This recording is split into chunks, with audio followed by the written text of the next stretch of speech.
Alright, ladies and gentlemen, Fab's in the house. And today I've got the Peter Rassenti Small Nirvana here with me for a review, and we're gonna analyze the look, the sound, and the feel of this guy. But first of all, I need to say a big thank you to my buddy Guillaume for sending this guy along for me to be able to check it out and for your viewing pleasure. But second of all, don't forget to like the video and to subscribe to the channel if you're enjoying this kind of amazing content. So let's see how big this guy is. Overall length of this guy is going to be 7 inches and 3-inch long blade and 4-inch long handle. So very, very straightforward. Let's see how it compares up against some of the guys that you might be used to see in my size comparison. These are the Ontario Rat number 2 and number 1. So this is right up in the alley of the Ontario Rat number 2. And if you check, for example, the Para 3 from Spidey, it's kind of like a little bit smaller than that, but it's definitely smaller than the Spidey Paramilitary 2. If you check it up against the Chris Reeve Knives Small Sebenza, you're gonna notice that it's basically the same size. And look at that, this is the large Sebenza 21. So yeah, this is not a big boy, definitely. And they kind of like the Sebenza, it's a big boy compared to that, which is a regular size knife. I mean, it's full size, but still. This is the Philippe Georget design 520 from Custom Knife Factory, and also here you have also Custom Knife Factory, but Peter Rassenti designed Snafu 2.0 right over there. So you want to see how big is a Snafu 2.0 from Peter Rassenti? It's the same size of the Custom Knife Factory. Just kidding. What else can I show you? A couple of Shirogorov here. You've got the Shirogorov Neon Zero, and you've got the Shirogorov F95R Slim right over here to give you an idea that this guy is a little fella, because this is not a big knife and it's still bigger than that. Another couple Russians over here. We've got the Cheburkov Small Strige, and if you want to see how big a big knife is, this is the Cheburkov Wolf, which is a big boy right over there. Let me show you another couple of small boys. This is the Angry Baby Bear by Alliance Design. And what else can I show you guys? Okay, another Canadian-made knife, North Arm Knives, SKA 420 edition. Really cool one. And I'm going to show you another one. Like this is also super cool. This is Olon Knives, Abolon in a full dress, also Mokume scale, and Damascus blade.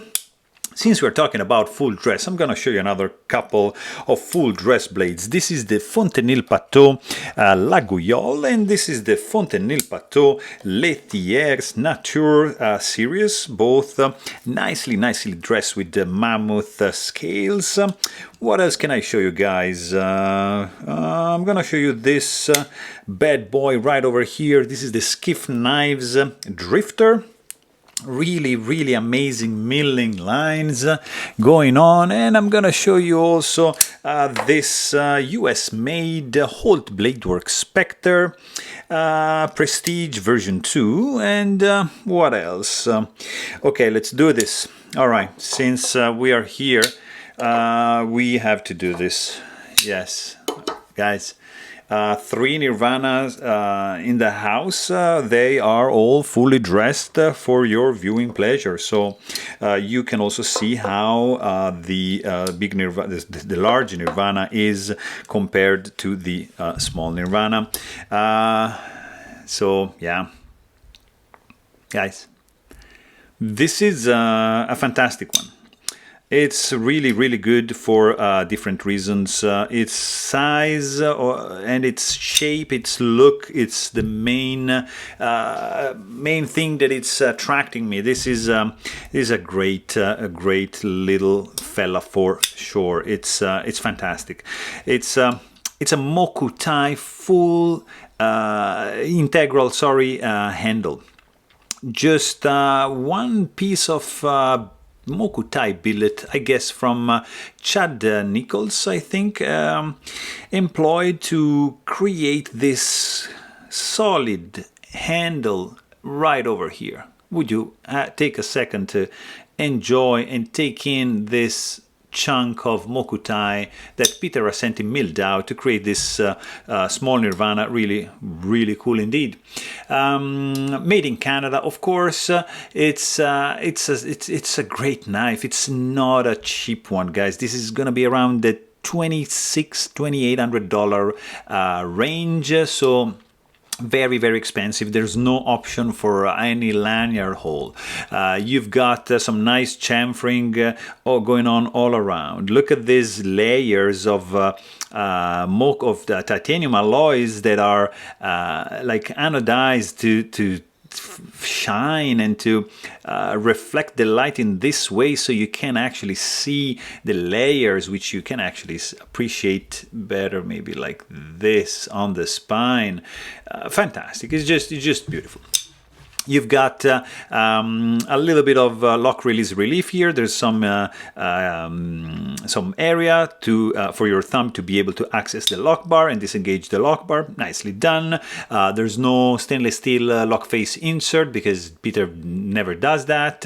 Even if you can see, for example, like where is it here? Like a different from custom to production of these two snafu. Custom doesn't have the stainless steel lock face insert, and the production Custom Knife Factory has it. So it is not doing that. So, but there's no issues because there's no lock sticks, and I have a few Rassenti, and I never experience any lock stick personally. So it's a good geometry. Right there. Also, of course, like something that is amazing in this case is gonna be the easiness of disassembly for this guy, because you've got only one T15 Torx bit screw needed, actually two, because this is a spinning pivot, but most of the time you just need one. Unscrew this pivot screw and you're done. This is it's gonna be easy to maintain, so you just unscrew that, boom, blade pops out, you got your bearings, and you're basically done. So not a big deal. You've got no proprietary hardware, so just a couple of screws here if you want to also remove the pocket clip and just clean it underneath. But, you know, it's going to be under the minute mark to take care of this little guy. Mokutai matching pocket clip, nicely milled out, tip-up carry only. It's not reversible, it's not ambidextrous, it's just going to be like here, which is the right position, I think, where it's supposed to be. The blade is also something really cool, guys. This is a Sanmai Stellite core blade Damascus, of course.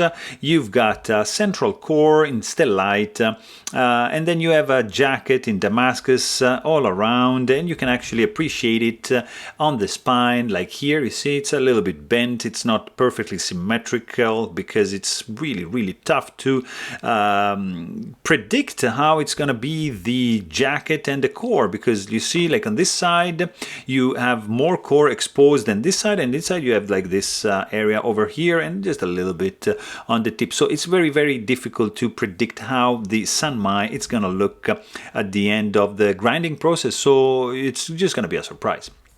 3-inch drop point blade, aggressive jimping going on, beautifully designed, fantastically functional.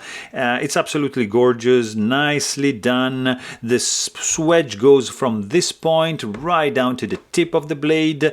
Beautiful drop point design. Look at that. This is one of the sexiest blade shapes I've ever seen. Personally, I really love this design going on over here. You have 40% roughly belly, and then straight edge up to the sharpening choil, and look at this. Guys, this is a laser beam. It's slicey like crazy, nicely hollow grind. It's a beautiful blade.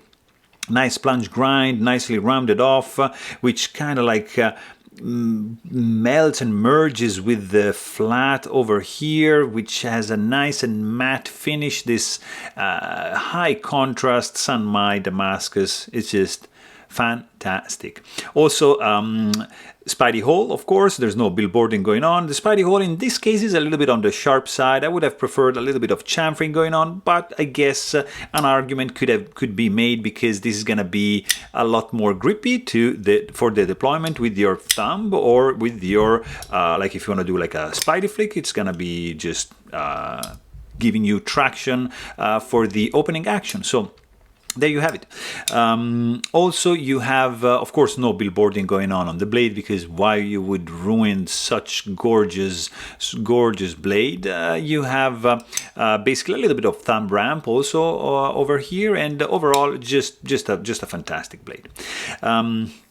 Also, from the sound point of view,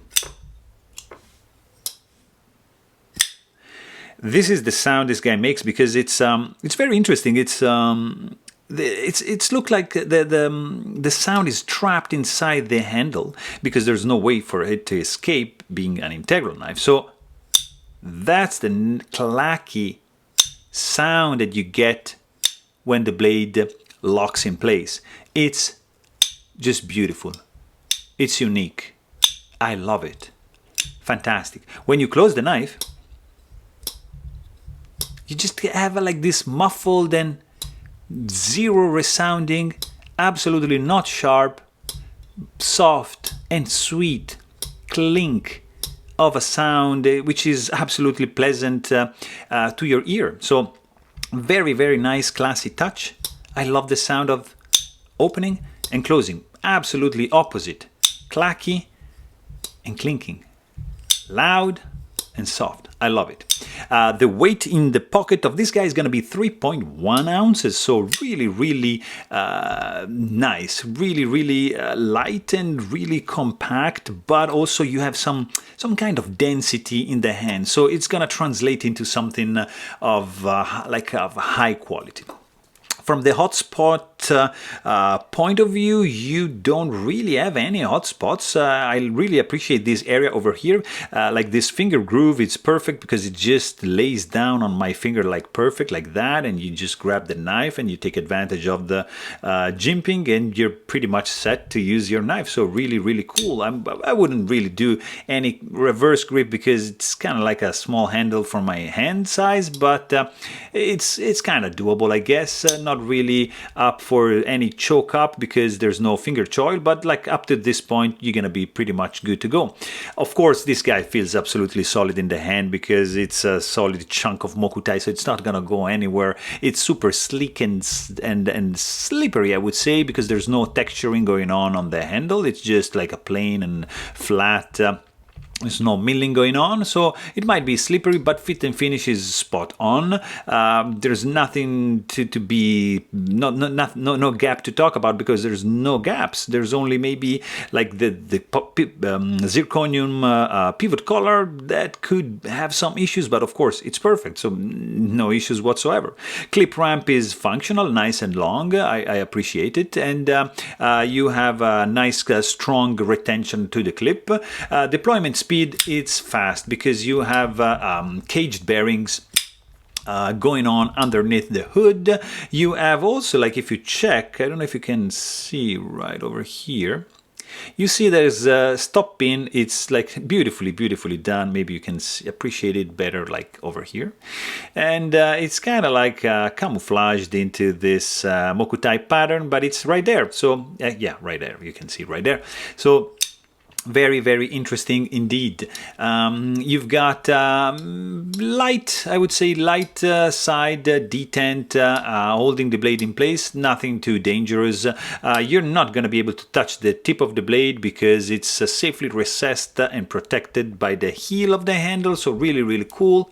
Of course, no rattling because there's nothing going on. I mean, not much parts moving, so it's just solidly built. It's one chunk of mokutai.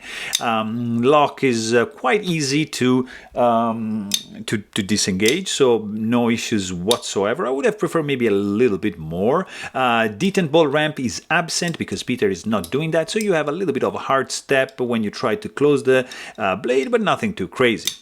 You're gonna have some free fall as soon as you disengage the lock bar like that, you see, but there's no guillotine effect because you're gonna have to wiggle this guy in order for you to be able to close the blade, and you have, I would say, a low detent suction, so not so much for the magnetic effect when you try to close this guy down. But I mean, overall, this is a very, very classy and classic knife. It looks fantastic. It's really, really good. It's small. It's looking good, it's sexy, it's compact, it's expensive, it's flashy, it's busy, it's gorgeous, it's sounding good, feels good, looks good. What else do you want from a close to perfection EDC blade? The Small Nirvana from Peter Rassenti, I guess. So there you have it. Hope you guys enjoyed this video. Please don't forget to subscribe. And thanks for watching.